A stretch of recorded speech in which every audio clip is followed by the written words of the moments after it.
Hello दोस्तों, कैसे हो आप सब लोग। राजस्थान की झीलें आपको समझ में आई है या नहीं आई है।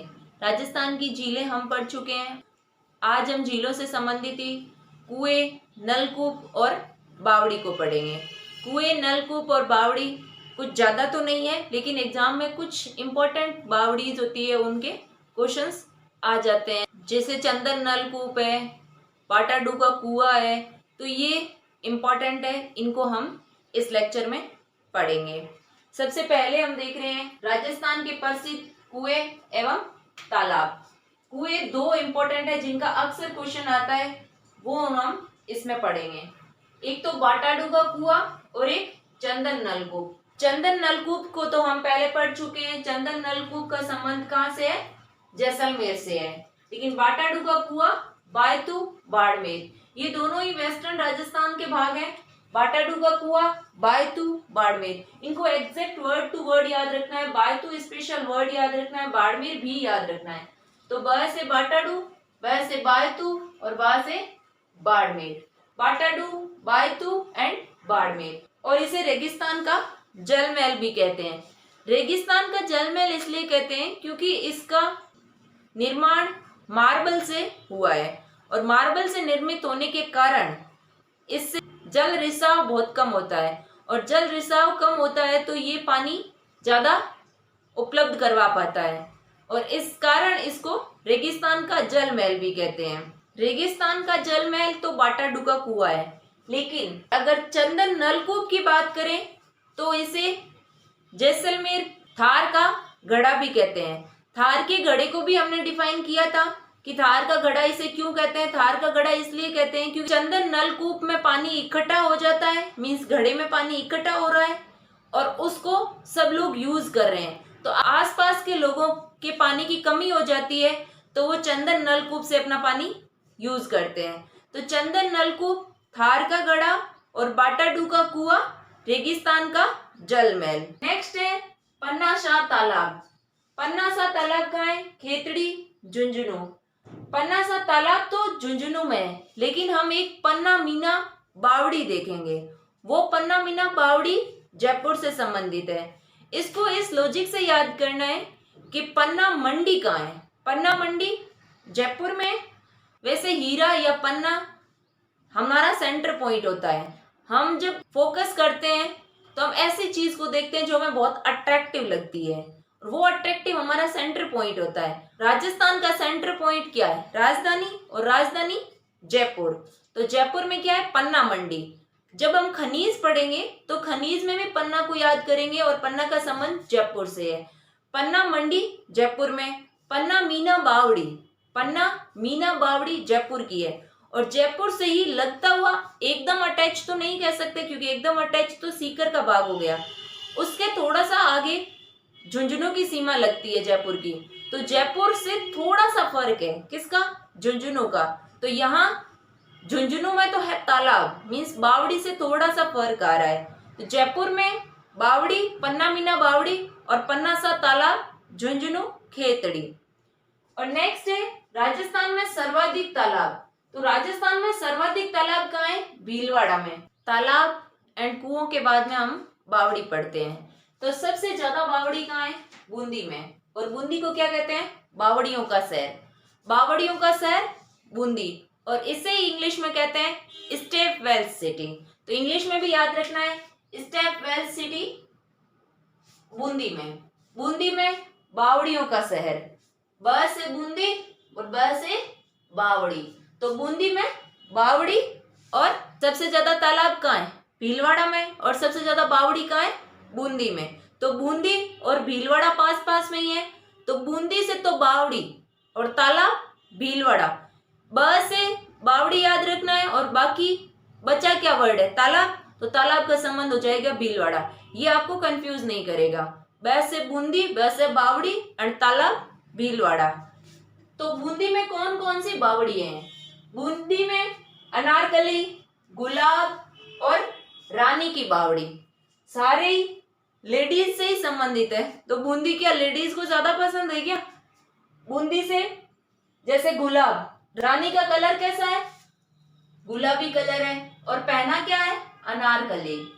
तो रानी, रानी खाती है बूंदी, कलर है गुलाबी, पहनती क्या है, अनारकली। तो ये 3 इंपॉर्टेंट बूंदी की बावड़ीज है, उन बावड़ियों को याद रखना है। अनारकली, रानी, गुलाब, तीनों ही किससे संबंधित है, बूंदी से। रानी का कलर कैसा, गुलाब जैसा, गुलाबी कलर। और रानी के पहना हुआ क्या है, अनारकली। रानी खा क्या रही है, बूंदी।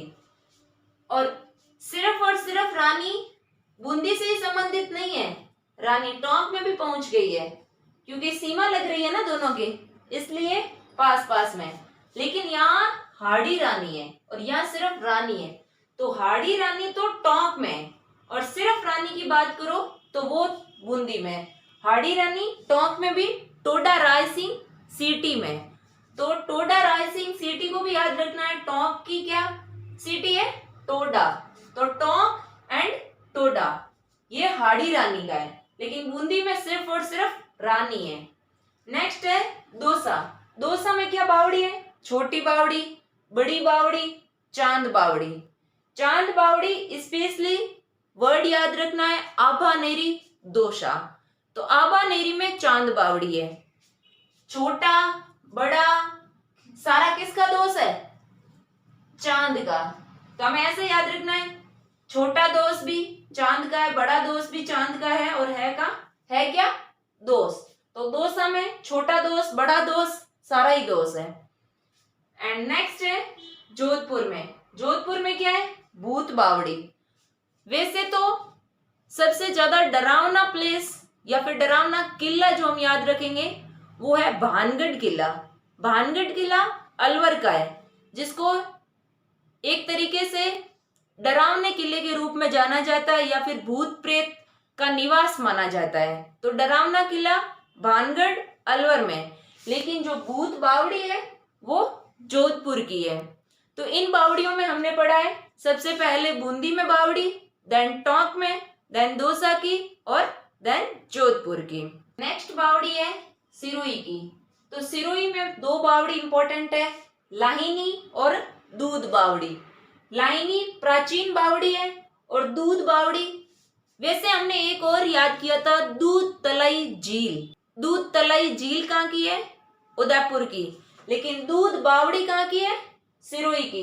तो अच्छे से याद रखना है, दूध बावड़ी सिरोही, दूध तलाई झील उदयपुर। और यहाँ एक और वर्ड है, वो है लाहिनी। तो लाहिनी का संबंध किससे, सिरोही से। नेक्स्ट है डूंगरपुर। डूंगरपुर में क्या है, नवलखा बावड़ी। और नवलखा झील कहाँ की है, नवलखा झील है बूंदी की, और नवलखा बावड़ी है डूंगरपुर की। झील में 2 अक्षर आते हैं और बूंदी में भी कितने अक्षर है, 2।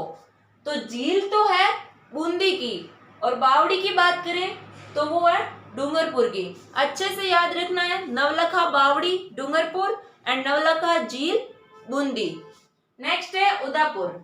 उदयपुर में त्रिमुखी बावड़ी। त्रिमुखी बावड़ी का मतलब 3 मुंह वाली बावड़ी। एक समझने के लिए हम ये कह सकते हैं कि 3 मुंह वाली बावड़ी, लेकिन हमें याद रखना है कि देसरो वर्ड हमने कहां से याद किया था। देसरो वर्ड किससे संबंधित था, उदयपुर से। इसका मतलब क्या हुआ, चारों तरफ हरियाली थी, जरगा और रागा पहाड़ी के बीच में हमने याद किया था देसरो। तो देसरो का मीन्स चारों तरफ हरियाली, और यहाँ चारों तरफ ना होकर के कैसा है, त्रिमुखी। तो हरियाली चारों तरफ है मीन्स देशरो उदयपुर से संबंधित है, लेकिन यहाँ त्रिमुखी बावड़ी है वो है उदयपुर की। नेक्स्ट है जयपुर। और जयपुर में क्या बावड़ी है, पन्ना मीना बावड़ी। अभी जस्ट याद किया, पन्ना मंडी जयपुर की एंड पन्ना मीना बावड़ी जयपुर की। पन्ना सा तालाब खेतड़ी झुंझुनू। नेक्स्ट है अलवर। और अलवर में क्या है, 9 मंजिला बावड़ी।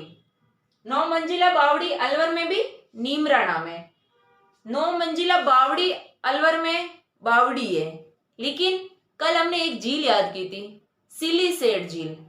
तो सिलीसेड को ऐसे याद रखो, सिलीसेड अलवर की थी, और सेड का आप ये कह सकते हो, सीढ़ियों से संबंध ले सकते हो इसको, या फिर याद करने के प्रोस्पेक्टिव से इसको ये कह सकते हैं कि सीडी, सेड सीडी।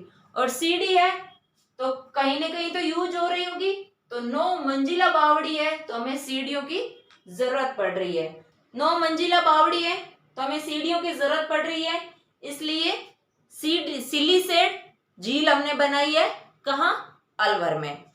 नेक्स्ट है, इसमें याद रखना एक और इम्पोर्टेंट पॉइंट है, वो है राष्ट्रीय झील संरक्षण योजना।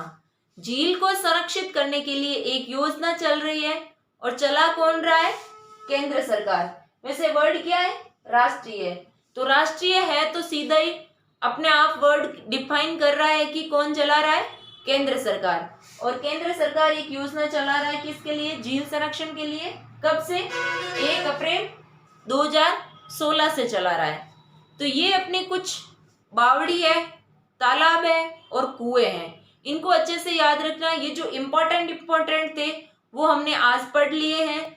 जितना हो सकता था उतना विदाउट कंफ्यूजन इनको रीड किया है। फिर भी आपको कोई कंफ्यूजन हो तो आप कमेंट बॉक्स में जरूर कमेंट करें। मिलेंगे नेक्स्ट वीडियो के साथ में। Thank you.